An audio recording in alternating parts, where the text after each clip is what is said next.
Nous avons la chance de recevoir Cédric du comité des fêtes. Bonjour Cédric. Bonjour. Et Emmanuel du club d'athlétisme, c'est le coach et vice-président du club d'athlétisme de Agenmo, qui viennent maintenant que les fêtes d'Agenmo s'approchent, nous parler d'un événement qui prend de plus en plus d'ampleur dans les fêtes, c'est-à-dire le trail.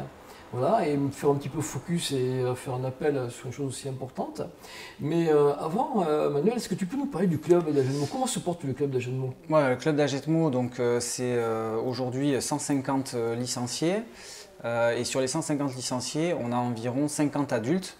Voilà, donc moi je les coach, ces adultes. Tous les ans on grossit, donc il y a 3-4 ans on était une vingtaine.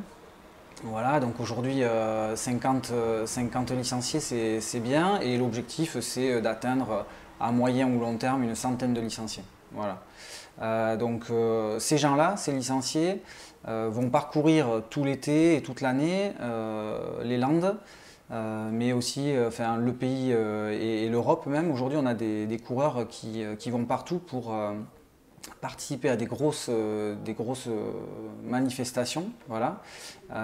Et donc on a des gens qui font du trail, c'est-à-dire qui vont courir en nature, on a des gens qui font des courses sur route, on a des gens qui sont spécialisés sur des distances courtes, 5 km, et on a des gens qui sont spécialisés sur des ultra-trails qui dépassent les 150 km, donc on a vraiment tous les profils, et on accepte évidemment tout le monde, et on est ravis de pouvoir mélanger les uns et les autres. Voilà. Super. Donc Cédric, tu es aussi membre bien entendu du comité des fêtes, mais aussi du club. Exactement. Et c'est toi qui avais organisé jusqu'à présent le trail des fêtes. Et là, cette année, donc, vous allez passer sur une taille supérieure. Est-ce que tu peux nous en parler? Qu'est-ce que vous avez organisé? Alors, oui, en effet, donc jusqu'à présent, c'est vrai que j'organisais ce trail. Alors, tout seul, entre guillemets, c'est un peu compliqué, donc j'étais sur un parcours unique, rien de très compliqué pour le coup. Et cette année, donc, avec le partenariat avec le club d'athlétisme, on a décidé comme on est plus nombreux sur l'organisation, de développer ce trail. Donc on va avoir 2 courses adultes, une course de 9 km, plutôt accessible à tout le monde, à partir du moment où on est un petit peu sportif. Un parcours de 18 km 500, donc là où il faut être un petit peu plus aguerri.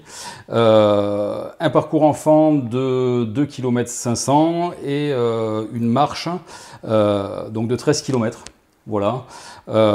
Cette année, l'idée, c'est vraiment d'exploiter. On a la chance d'avoir Galimbès, on a la chance d'avoir de Lac d'Agesse, on a la chance d'avoir d'autres parcours divers et variés, voilà, donc on va essayer d'exploiter tout ça, on va essayer de faire une belle manifestation. Et, si j'ai bien compris, une partie sur les routes goudronnées, une partie en terrain où il y a très peu de routes. Il y a une petite partie, on démarre un petit peu en centre-ville, donc là forcément c'est de la route. Après, il va y avoir une petite partie route aussi pour rejoindre le lac. Mais vraiment des très courtes distances. L'essentiel est vraiment sur piste, sur chemin, sur single, dans les bois. Voilà. On est vraiment en mode trail, même si on n'est pas sur des trails de montagne avec des gros dénivelés. Voilà, c'est vraiment sur les chemins essentiellement. Manuel, toi qui es coach, tu penses que tout le monde peut participer là? Il y a que de la course, il y a de la marche aussi. Voilà. Est-ce que quelqu'un qui n'est pas entraîné peut participer? Comment ça se passe? Oui, voilà, donc un 9 km pour quelqu'un qui n'est pas entraîné, il faut compter un peu plus de 6 à 7 minutes au kilomètre. Donc 7 x 9, 56, c'est quelqu'un qui va mettre 1 heure environ. Donc c'est 1 heure d'effort, mais finalement il n'y a pas de barrière horaire non plus, donc on le fait à son rythme. Quelqu'un qui mettrait un peu plus d'1 heure, 1 heure et quart, il n'y a pas de problème avec ça. Donc ça, pour moi, le 9 km, il est accessible à tous, pour répondre à ta question. Et en revanche, comme l'a dit Cédric, c'est vrai que le 18,5, on est quand même sur un format qui est un petit peu plus complexe, long. Et là, je dirais qu'il faut s'entraîner 2 à 3 fois semaine, voilà, pour pouvoir le terminer dans de bonnes conditions. Voilà. Les inscriptions, comment faut-il que l'on fasse? Est-ce qu'il y a un tarif? Est-ce qu'il y a des lots? Comment ça se passe? Alors, les inscriptions, c'est sur le site de PB Organisation. Voilà, c'est un site spécialisé dans tout ce qui est inscription, chronométrage de course. Voilà, donc PB Organisation, très facile à trouver sur Internet. Au niveau des tarifs, en effet, il y a plusieurs tarifs. On va être sur 10 euros pour le 9 km, 15 euros pour le 18,5. 2 € pour la course enfant et 6 € pour la marche. Voilà, donc par contre 2 € supplémentaires, alors sauf pour la course enfant mais sinon, et pour la marche, mais sinon 2 € supplémentaires si inscription sur place. Parce que forcément, donc c'est pas PBO Organisation cette année qui va nous faire le chronométrage, donc c'est plus on a d'inscriptions sur PBO, plus ça va être simple pour les personnes qui vont s'occuper du chronométrage. Voilà, tout simplement. Après, au niveau récompense, donc pour répondre à ta question, on va essayer de récompenser un maximum de personnes.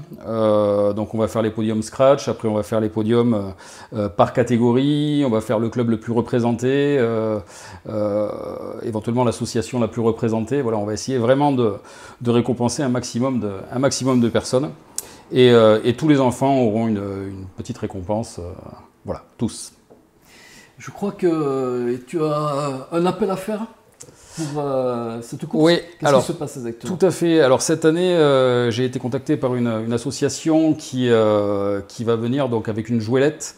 Alors une jouelette, en fait, c'est pour accompagner sur des courses. Ça se fait de plus en plus et c'est très bien. Une personne à mobilité réduite, donc souvent c'est un enfant. Voilà, sur alors la jouelette, c'est un espèce entre guillemets de fauteuil roulant, mais qui est adapté pour la course à pied et qui doit être porté par des personnes, donc des adultes. Donc ils seraient en recherche. Alors ils sont pas sûrs d'être assez nombreux. Ils seraient en recherche éventuellement d'un ou deux volontaires pour pouvoir les aider à porter la jouelette. Ils seraient sur le 18 km 500. Voilà, donc s'il y a des volontaires, c'est avec plaisir. Donc nous contacter soit via le Facebook du club d'athlétisme, soit éventuellement sur le mail du comité des fêtes, ou éventuellement via Canal Achat. Voilà, mais voilà, ça pourrait être très très très sympa.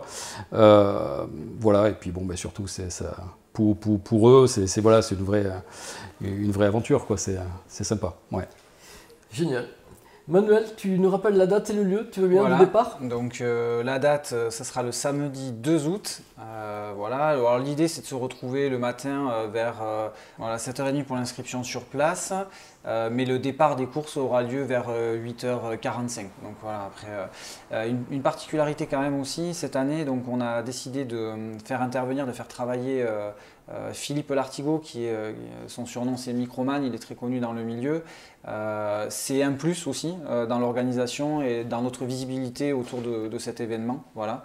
Voilà, on a mis toutes les chances de notre côté pour que tout le monde passe un bon moment. Moi, je suis certain que ce sera une réussite. Et bravo pour votre action. Merci beaucoup. Merci. Merci. Merci.